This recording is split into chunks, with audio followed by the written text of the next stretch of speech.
शहर के महानगर निगम कमिश्नर के दफ्तर में फाइलों का अंबार पड़ा था। शाम के करीब 7 बजे थे और डीएम वैद्यानी सिंह अपने ऑफिस में बैठी थीं। 32 साल की इस महिला अफसर की आंखों में नींद तो थी, लेकिन उससे बड़ी थी संकल्प की चमक। कुछ हफ्तों से उसे एक ही शिकायत बार बार मिल रही थी। मैडम, झुग्गी झोपड़ी वाले इलाके में पीने का पानी महीनों से नहीं आता। टैंकर वाले पैसे लेकर पानी बेचते हैं और कहते हैं कि ऊपर तक हिस्सा देना पड़ता है।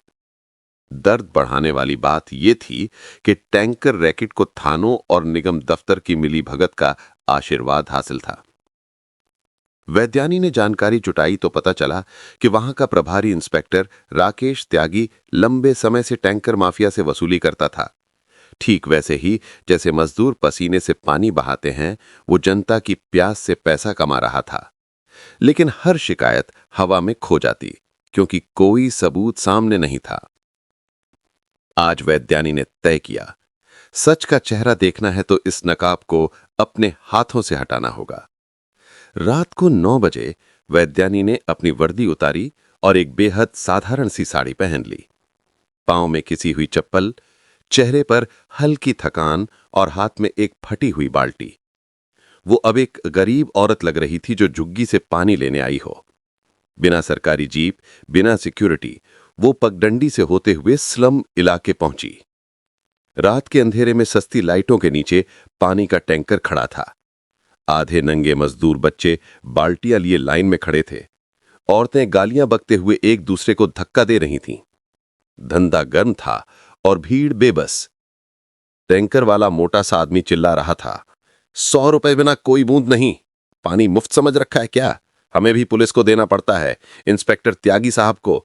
बिना पैसे के टैंकर चल ही नहीं सकता। एक कमजोर बूढ़ी औरत बोली, बेटा, मेरे पास इतने पैसे नहीं हैं। 2 दिन से खाना नहीं मिला, बस बच्चे के लिए थोड़ा पानी दे दो। चल भाग यहां से, मुफ्तखोर कहीं की। तेरे जैसे गरीब ही तो जूते खाते हैं। मोटे ने उसे धक्का दे दिया। ये सब देखकर वैद्यानी के अंदर खून खौल उठा। वो आगे बढ़ी और बोली, ये कैसा नियम है? ये तो सरकारी पानी है, टैक्स के पैसों से आता है और तुम गरीबों से वसूली कर रहे हो। मोटे का चेहरा गुस्से से लाल हो गया। उसने वैद्यानी को ऊपर से नीचे तक देखा और तुनक कर बोला, ए बहन जी, ज्यादा भाषण मत झाड़ो। यहां पानी उतना ही बहता है जितना इंस्पेक्टर त्यागी साहब की मर्जी हो। हर ड्रॉप की कीमत ऊपर तक जाती है, समझी? गरीब को अगर जीना है तो पैसे देने होंगे, नहीं तो प्यास से मर, पुलिस को कोई फर्क नहीं पड़ेगा। यही वो पल था जिसका इंतजार था। अब नाम भी सामने आ गया था। वैद्यानी ने सन्नाटा साध लिया और वहां से हट गई, लेकिन उसकी आंखों की आग शांत नहीं हुई थी। रात को 11 बजे वैद्यानी उसी इलाके के थाने पहुंची। अंदर इंस्पेक्टर त्यागी अपनी कुर्सी पर अकड़ कर बैठा था, सिगरेट पीते हुए। एक आम औरत की तरह शिकायत रखते हुए वैद्यानी बोली, साहब, आपके इलाके में गरीबों का पानी तक छीन लिया जा रहा है। टैंकर वाला कहता है कि आपको हिस्सा जाता है। गरीब बच्चे प्यास से तड़प रहे हैं। त्यागी ने हंसते हुए जवाब दिया, तो क्या हुआ, यही सिस्टम है। मुफ्त में तो भगवान भी सांस नहीं देता। औरत, तेरी इतनी औकात नहीं कि मुझे सबक सिखा सके। समझ ले, पुलिस वही करती है जिसकी उसे फीस मिलती है। और अचानक उसने वैद्यानी का हाथ पकड़कर दरवाजे की तरफ धकेल दिया। चल निकल यहां से, वरना तेरी इज्जत भी छुड़ा दूंगा। लेकिन त्यागी को अंदाजा नहीं था कि जिस औरत को वो धकेल रहा है वो शहर की। वैद्यानी ने शांत होकर अपनी बाल्टी से झोला निकाला और उसमें से अपना आईडी कार्ड बाहर निकाला। कार्ड पर चमकते अक्षर पढ़ते ही थाने की हवा बदल गई। सिपाहियों की आंखें फैल गईं। किसी ने बिना वक्त गंवाए सलाम ठोक दिया। त्यागी का चेहरा सफेद हो चुका था। पसीने से भीगे होंठ बस यही कह पाए, मैडम, मुझे माफ कर दीजिए। मैं वैद्यानी ने फोन उठाया और आदेश दिया, इंस्पेक्टर राकेश त्यागी, तुरंत निलंबित। भ्रष्टाचार, गरीबों से जबरन वसूली और एक आईएएस अफसर पर हमला करने का केस दर्ज करो। कुछ ही देर में डीएसपी टीम लेकर पहुंचे और त्यागी को हथकड़ी पहना दी गई और वो जेल के लिए रवाना कर दिया। और डीएसपी ने माफी मांगी डिपार्टमेंट द्वारा बदतमीजी करने का। डीएम वैद्यानी वहां से अपने सरकारी आवास गई। उसको रात भर नींद नहीं आई। उसने अगले दिन फिर से अपने सादे और सिंपल कपड़ों में झुग्गी झोपड़ी वाले इलाके में गई। वहां उसने देखा कि फिर से वही हाल है। टैंकर वाला मोटा सा आदमी चिल्ला रहा था, 100 रुपए बिना कोई बूंद नहीं, पानी मुफ्त समझ रखा है क्या? डीएम वैद्यानी सिंह सहम सी गई। उसने अपने में सोचा, इंस्पेक्टर राकेश त्यागी तो कल जेल चला गया था, तो ये सब बंद हो जाना चाहिए। अब वैद्यानी समझ गई कि राकेश त्यागी तो सिर्फ एक मोहरा था, यहां बात कुछ और ही है। डीएम वैद्यानी उन गरीबों के आंसू देखकर चुपचाप चली गई। उसने सोचा कि अगर अभी मैं इनको पकड़वाती हूं तो असली भ्रष्टाचारी सामने नहीं आएगा, जरूर इसमें किसी बड़े आदमी का हाथ है। वैद्यानी सिंह अपने तेज दिमाग और कड़क इरादों के लिए जानी जाती थी। उसने अपनी छोटी मगर भरोसेमंद टीम बनाई और पानी टैंकर सप्लाई का पूरा रिकॉर्ड खंगालना शुरू किया। वैद्यानी सिंह ने गुप्त रूप से टेंडर की फाइलें निकलवाईं। हैरानी की बात यह थी कि कई टेंडर एक ही परिवार या उससे जुड़ी कंपनियों को दिए गए थे। कई फर्म सिर्फ कागजों पर मौजूद थीं, असल कोई वहां मिलती ही नहीं थी। वैद्यानी सिंह ये देखकर हैरान हो रही थी। उसका अंदर ही अंदर खून खौल रहा था। उसने अपने मन में ठान ली थी कि इनका पर्दाफाश करके रहूंगी और इनको सजा भी दिलाऊंगी।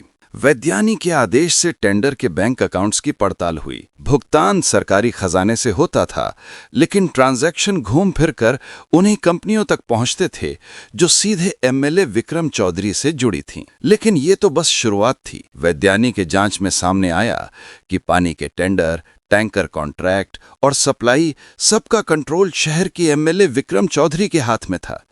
गरीबों की प्यास पर करोड़ों का मुनाफा कमाकर वो अपनी राजनीति चमकाता था। एक आरटीआई में सामने आया कि जिन गाड़ियों से पानी धोने का दावा किया गया था, उनमें से कई तो मोटरसाइकिल और कारें थी। यानी पानी सप्लाई का पूरा खेल कागज पर ही चल रहा था। ये सब कारनामा एमएलए विक्रम चौधरी का था, जो नगर निगम के कुछ इंजीनियरों और क्लर्कों के ऊपर दबाव बनाकर काम करवा लेता था, और जो नहीं करते या तो उनका ट्रांसफर कर देता या झूठे केस में फंसाकर सस्पेंड करवा देता। वैद्यानी और उसकी टीम ने धीरे धीरे हर कड़ी जोड़ ली। नकली बिल और असली कीमत में भारी अंतर ने भ्रष्टाचार को पक्का साबित कर दिया। बैंक रिकॉर्ड ने सीधा लिंक विक्रम चौधरी और उसके परिवार तक पहुंचा दिया। कॉन्ट्रैक्टरों और एजेंटों से पूछताछ में और नाम सामने आए। अब ये मामला सिर्फ भ्रष्टाचार नहीं रहा, ये जनता के हक पर डाका था। एक दिन वैद्यानी सिंह अपने ऑफिस में बैठकर एमएलए से जुड़े भ्रष्टाचारों की फाइल्स पलट ही रही थी, तभी किसी ने फोन किया कि झुग्गी झोपड़ी वाले इलाके में आज पानी नहीं दिया जा रहा है। वैद्यानी सिंह गुस्से से तिलमिला उठी। वो तुरंत अपने सरकारी नीली बत्ती में बैठकर अपने काफिले के साथ गई और टैंकर वाला मोटा सा आदमी जो चिल्ला रहा था, 100 रुपए बिना कोई बूंद नहीं, धर दबोचा और सीधे साफ शब्दों में कहा, तुम लोगों ने इन गरीबों का जीना हराम कर रखा है, अरेस्ट करो इनको, जेल में डालो। टैंकर भला आदमी देखकर हक्का बक्का रह गया। उसने हाथ जोड़कर कहा, मैडम हमें माफ कर दो, इसमें हम क्या करें, हमें जो कहा जाता है हम वही करते हैं। गुस्साई वैद्यानी सिंह ने तुरंत आदेश दिया, इनको अंदर करो और पानी सभी लोगों को और भरपूर दो, जो जितना चाहे दो। उन सभी झुग्गी झोपड़ी वालों ने आज पहली बार चैन की सांस ली। उनको ऐसा लगा कि मानो कोई भगवान धरती में खुद उतर कर आ गया हो। इधर एमएलए विक्रम चौधरी को पता चला कि उसके आदमी को जेल में डाल दिया है और पानी जनता में फ्री बांट दिया गया है। एमएलए गुस्से से तिलमिला उठा। उसने तुरंत गुस्से में फोन लगाया डीएम वैद्यानी सिंह और धमकी भरे अंदाज में कहा, तुम्हारी हिम्मत कैसे हुई पानी बांटने की? तुम्हें पता होना चाहिए यहां मेरा राज चलता है, बिना मेरी इजाजत के एक पत्ता तक नहीं हिलता। डीएम वैद्यानी ने धीमे स्वर में कहा, सर वो पानी जनता के लिए था, इसलिए उन गरीबों को दिया गया। आप क्षेत्र के एमएलए होकर ये काम तो आपको करना चाहिए। उन गरीबों ने वोट देकर आपको विधायक बनाया है। इतना सुनते ही मानो विधायक के ऊपर गाज गिर पड़ी हो। तुम मुझे मेरा काम मत सिखाओ, मुझे पता है क्या करना है, काम तो कर रहा हूं। तू बहुत नेता बन रही है। देख डीएम, कान खोलकर सुन ले मेरी बात, कल से तुम मेरे काम में दखल नहीं दोगी। साहब अगर काम गलत हुआ तो मैं जरूर गरीब जनता की भलाई के लिए दखल दूंगी। डीएम अगर तू नहीं मानी तो मैं तेरा ट्रांसफर कहीं और करा दूंगा, इसलिए मेरी बात कान खोलकर सुन ले, नहीं तो मैं तुझे नेतागिरी सिखाऊंगा। वैद्यानी जानती थी कि विक्रम चौधरी बहुत ताकतवर आदमी है। वो एमएलए था, जिसके पास पैसे और राजनीतिक रसूख की कोई कमी नहीं थी।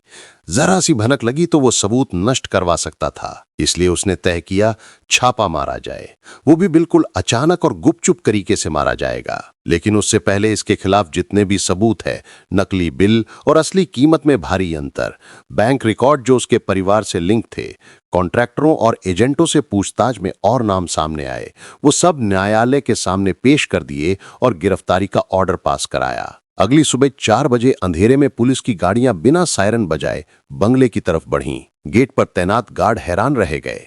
किसी को अंदाजा भी नहीं था कि इतनी तड़के बड़ा हमला होने वाला है। बंगले का दरवाजा तोड़ा गया और देखते ही देखते पुलिस ने विक्रम चौधरी को उसके शयन कक्ष से गिरफ्तार कर लिया। एमएलसी, जिसने कभी सोचा भी नहीं था कि कानून उसे छू भी सकता है, हथकड़ियों में जकड़ा खड़ा था। गिरफ्तारी के बाद वैद्यानी ने सबूतों की पूरी फाइल अदालत में पेश की।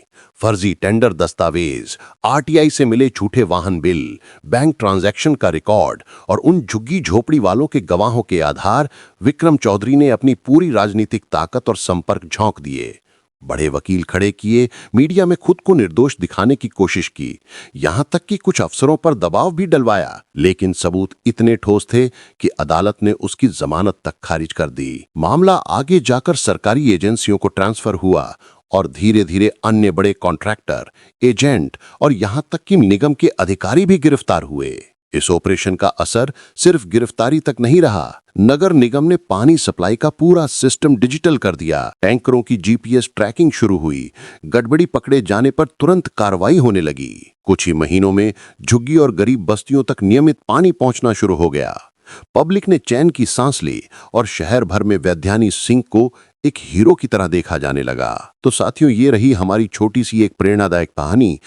इसमें जितने भी किरदार या पद का जिक्र किया गया वो सब काल्पनिक है। इसमें किसी व्यक्ति विशेष या धर्म, समुदाय तथा समाज को ठेस पहुंचाना इस वीडियो का उद्देश्य नहीं है।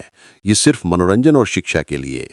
ये कहानी आपको कैसी लगी हमें कमेंट में बताएं और अपने दोस्तों के साथ साझा करें। कहानी सुनने के लिए धन्यवाद।